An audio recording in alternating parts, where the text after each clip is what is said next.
The question is from Siddharth MR. Sir, may I know how to control the diet before competitions? Okay. Generally, thumb rule I'll give you. Your diet, supposing your match is tomorrow. If your match is in the morning at say 8, 9 o'clock in the morning, then the night before, don't gorge yourself with non-veg food. Go on a simple soup and light vegetarian food. You can have as much as you like, because a non-vegetarian food is more difficult to digest. It takes longer, and especially in the morning when you get up, if your detail is at 8 o'clock in the morning, then you're not fully, your food may not be digested.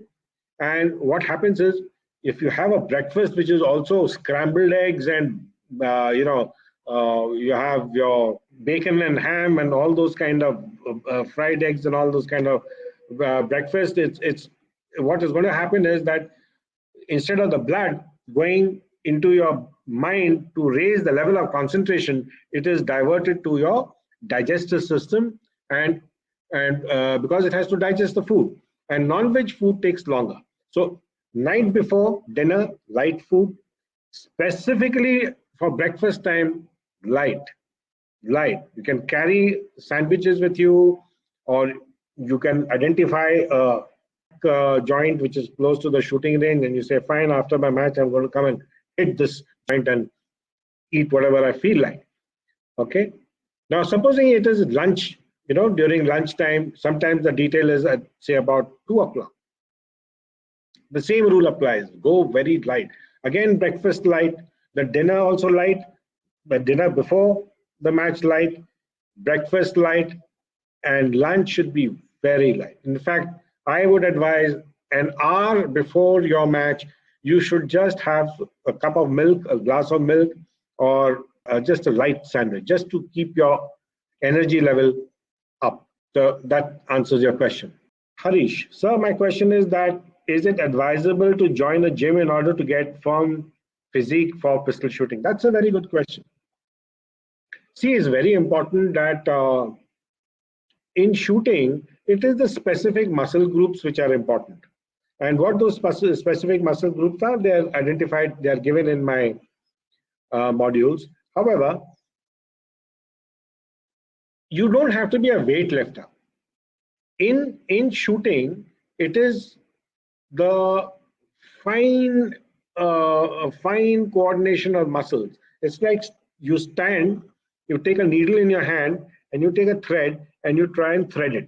Okay, you thread it 60 times. Okay, you thread it once, leave it. Okay, bring it up, thread it. You try and do it for about 5-6 times, you'll get the drift. You'll get an idea of what I'm trying to talk about. So what you need is, you don't need to be a weightlifter. You're not lifting a bucket of water, okay, 10 kilos and all that. You don't need to do that.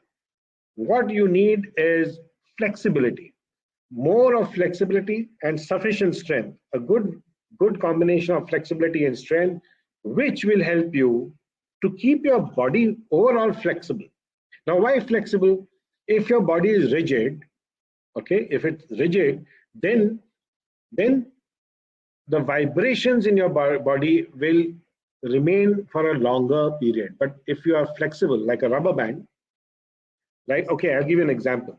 Have you seen a trampoline? You see the children bouncing and jumping on a trampoline, right? It's flexible. So they jump, and when they jump off the trampoline, it comes back to rest quite quickly. When you are flexible, it dampens your vibrations. And there are many vibrations in the body, many vibrations. The heart is beating, the blood is coursing through your arteries and veins, and there are many vibrations in your body. The body is continuously in a state of flux, and when you are lifting the pistol, basically when you lift the pistol, there is some vibration in your body. So when it comes into the aiming area, and that's one of the reasons why I always tell you to come very slowly and smoothly into the aiming area, because it gives the body that much time to stabilize. Okay, Vikrant Singh says, my question is that it is a bit different because I am facing it from around last 6 months. It is when my sight comes into the aiming area, I automatically and unknowingly hold my breath in a very early stage. I'm trying to prevent it as much as possible, but not fully. So, sir, what to do? So, your question is related to breathing, is it? All right. So, when you hold your breath early and you're taking about 15-20 seconds to execute the shot. So maybe what you're trying to say is you're holding your breath early, so you run out of breath. Okay, that's interesting. So that is what deviates your mind, from your, yeah. Okay, so he's saying yes. You don't have sufficient time to execute a long, smooth, continuous trigger. There are different breathing techniques. No one has said that you have to hold your breath. You can continue breathing also, and that is very is explained in my modules. In fact, most of my shooters, almost all my shooters, continue breathing. It's not that we are doing that. No, we're not panting like marathon runners, but it's very smooth and gradual. Okay, Siddharth, I have one more question. How much time basically we need to spend for meditation daily, and will it help us for a better performance? Yes, of course, but that depends on what kind of meditation you are doing. Okay, in shooting there is a specific kind of meditation which is explained in my videos. That form of meditation is called as the Tratak Anulom Vilom, TAV exercises. It increases your level of concentration, improves your eyesight, improves your focus lock, and makes your aiming process completely automatic. And that's explained in my videos. But meditation is generally good. It helps you to cool down your nerves, especially in a match. This is Rhythm again, and he says, how many hours are mandatory for preparation to make an international shooter? Well, it's not the number of hours. You see, you can spend 6 hours and 8 hours shooting, but there is no guarantee that you'll become an international shooter just because you're spending number of hours. What is important is that you can spend 5 hours or even less, provided you train correctly. You're spending time on doing things which will enhance your performance. Just by spending hours, like how 99% of the shooters are doing, just taking the pellet and fire, fire, fire. It's not going to take you anywhere. You just go up, roller coaster ride, up and down, up and down, up and down. You get frustrated. So it's what is important is how you train. You must train correctly, and you must find a very good coach.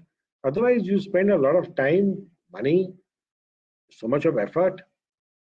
Yeah, I'm not trying to dissuade you, but there is a video on my YouTube channel. How to become an international? Do you have the talent to become an international shooter? Just go through it. So, Rhythm,